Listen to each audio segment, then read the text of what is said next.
Imagine a corporation so vast, so untouchable, that it doesn't just influence a country, it owns it. A company that transforms lush, fertile plains into toxic wastelands, turns drinking water into poison, and treats human life as a rounding error on a balance sheet. We're talking about a power that can summon an entire national military to silence protesters, use royalty as a political shield, and deploy a multi-billion-dollar propaganda machine to make the world believe they are the green heroes of the future. What if I told you that one of the most recognizable logos on your local street corner, a symbol of progress and energy, is actually built on a foundation of systemic environmental destruction and state-sponsored executions? This isn't the plot of a dystopian thriller. This is the true story of Shell in Nigeria, a story the company has spent decades trying to bury. But today, we're pulling back the curtain on a century of greed, corruption, and a trail of bodies that leads all the way to the top of the global elite. To understand how a company gets powerful enough to outmuscle a sovereign nation, we have to go back to 19th century London. The year was 1833. A businessman named Marcus Samuel Sr. ran a relatively modest import-export business. He wasn't dealing in black gold back then. He was selling decorative seashells, hence the name Shell. When Marcus died in 1870, his sons Marcus Jr. and Sam took over. They saw the world changing. The Industrial Revolution was screaming for energy, and kerosene was the lifeblood of the era's lighting. But there was a massive logistical nightmare. Oil was transported in leaky wooden barrels. By the time a shipment reached its destination, half of it had often seeped into the hull of the ship. It was inefficient, dangerous, and expensive. Marcus Samuel Jr. had a vision that would change global trade forever. He designed the first bulk oil tankers, ships designed specifically to carry liquid cargo safely in massive tanks. In 1892, his ship, the Murex, became the first tanker to cross the Suez Canal. This wasn't just a technical win, it was a geopolitical masterstroke. Suddenly, European oil could flood Asian markets like Thailand and Indonesia with unprecedented speed. At the time, there was only one predator in the water: John D. Rockefeller's Standard Oil. Rockefeller owned the market. When he saw what Marcus was doing, he didn't try to kill him. He tried to buy him.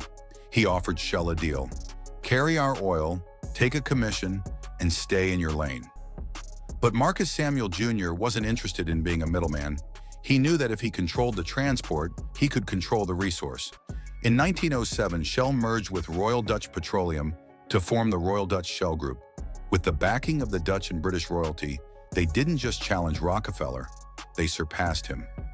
By World War I, Shell was the primary fuel supplier for the British Army. Historians have argued that without Shell's logistics, the Allies might never have defeated the Germans. By 1920, two things were crystal clear. First, oil was the most important resource of the 20th century. Second, whoever controlled the supply would effectively rule the world. The problem with oil is that you can't just make more of it. You have to find it, and once you find it, you have to deal with the people living on top of it. Some countries are protective of their resources. Some have strong environmental laws. Shell needed a perfect partner, a place with massive reserves, a struggling economy, and a government corrupt enough to look the other way. They found it in West Africa. Nigeria. Nigeria is the most resource-rich country on the continent. It sits on the largest oil and natural gas reserves in Africa. In the late 1930s and 40s, Shell moved in. By 1956, they hit the jackpot in the Niger Delta. What followed was a marriage of convenience between a corporate giant and a series of Nigerian military dictatorships. It was a partnership that would bring billions of dollars to Shell's shareholders and the Nigerian elite, while turning the lives of the local people into a living nightmare. Imagine living in a place so naturally beautiful, it was called the Garden of Eden of Africa.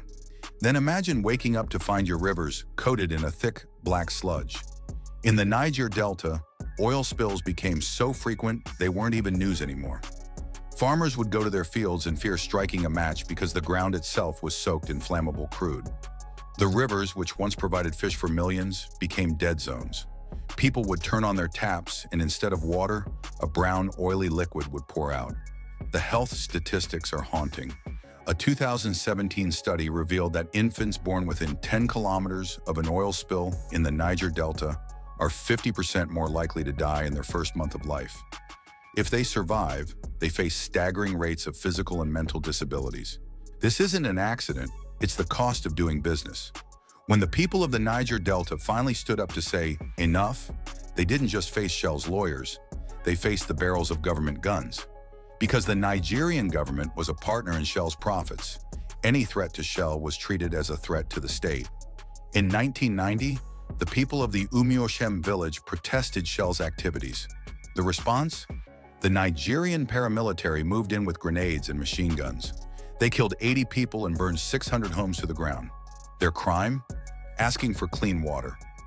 3 years later, in 1993, thousands of people protested a new pipeline. Again, the military opened fire. But why was a national military acting like a private security firm for a corporation?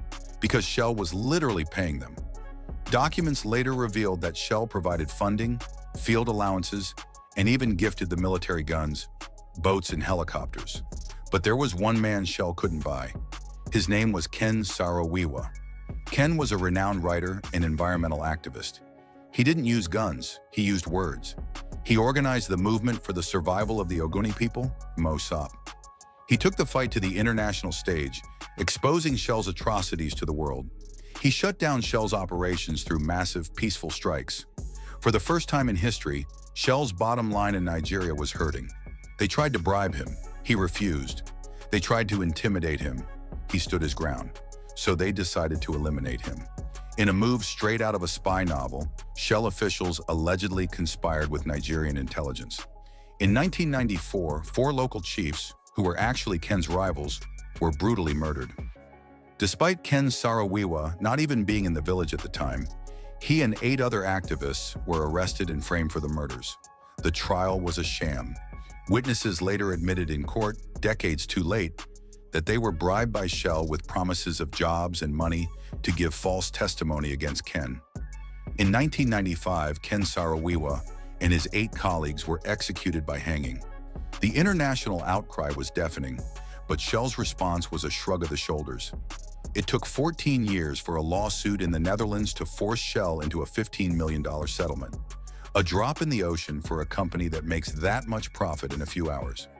How does a company survive this kind of blood on its hands? By controlling the narrative. Shell spends hundreds of millions of dollars every year on greenwashing. You've seen the commercials, soft music, images of wind turbines, and smiling scientists talking about net zero emissions and investing in the future. They present themselves as the leaders of the energy transition while their current infrastructure continues to leak thousands of barrels of oil into Nigerian soil. In 2011 alone, a single leak in the Niger River spilled 40,000 barrels of oil. The river turned pitch black. The fish died instantly. Entire communities lost their only source of food and income. Shell's response? They blamed operational errors by local workers and refused to take full responsibility. The corruption goes even deeper. In 2018, a massive data leak in Dubai revealed that Shell had allegedly facilitated payments of $1.3 billion to a former Nigerian oil minister and military generals to secure offshore oil blocks. This wasn't just business. This was the systematic looting of a nation's future. Today, the Niger Delta is a tinderbox. The decades of state-sponsored violence and environmental ruin have given birth to militant groups. These groups, fueled by anger and poverty, now fight a low-level civil war against the government and the oil companies.